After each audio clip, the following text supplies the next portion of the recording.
করতে না পেরে পাথরগুলো দিয়ে হাঁড়ির মধ্যে একটু পানি দিয়ে ওই হাঁড়িতে পাথর দিয়েছি।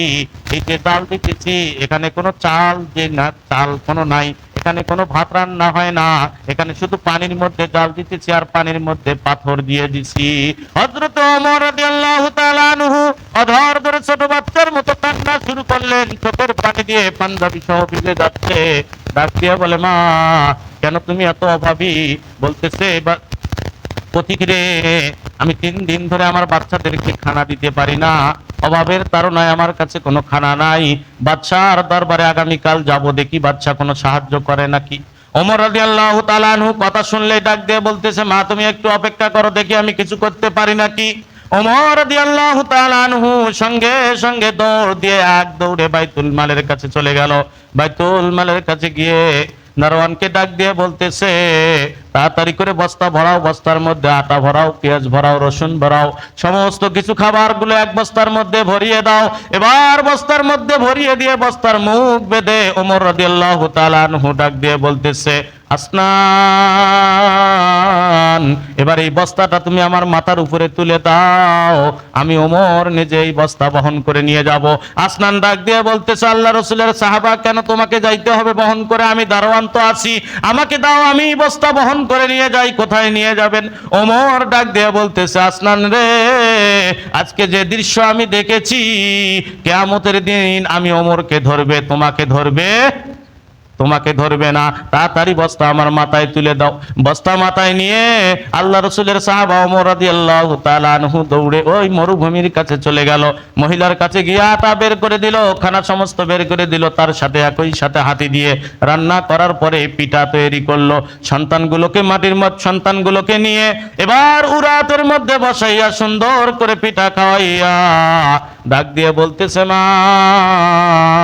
আগামীকাল বাদশার দরবারে তুমি আসো, দেখি বাদশার দরবারে আমি কিছু তোমার জন্য কিছু করতে পারি নাকি, দেখি তোমাকে কোনো সহযোগিতা আমি করতে পারি নাকি। পরের দিন মহিলা যাওয়ার আগে এবার মহিলা এই কথা যখন শুনলো, মহিলা ডাক দিয়ে বলতেছে, পথিক রে, তুমি কোন যে আল্লাহর বান্দা, আমি তো তোমাকে চিনতে পারি নাই। আমরা যে বাদশার কাছে এসেছি, বাদশার কাছে তো এখনো যাইতে পারি নাই। তুমি পথিক, আমাদের অবস্থা দেখে আমাদেরকে যেভাবে করে সহযোগিতা করলে, সাহায্য করলে, আমরা দোয়া করি আল্লাহ পাক রব্বুল আলামিন যেন আপনাকে নেক হায়াত দারাজ করে। আজকে দেখেন তাকাইয়া, এই মদিনার খলিফা ওমর আছে, তোমাকে যদি আল্লাহ পাক রব্বুল আলামিন ওমরকে যদি খলিফা না দিয়ে, খলিফা না বানাইয়া তোমার মতো মানুষকে যদি বানাইতো, তাহলে আমরা এরকম গরিব অসহায় মানুষেরা আর ক্ষুধার্ত থাকতাম না, না খেয়ে থাকতাম না।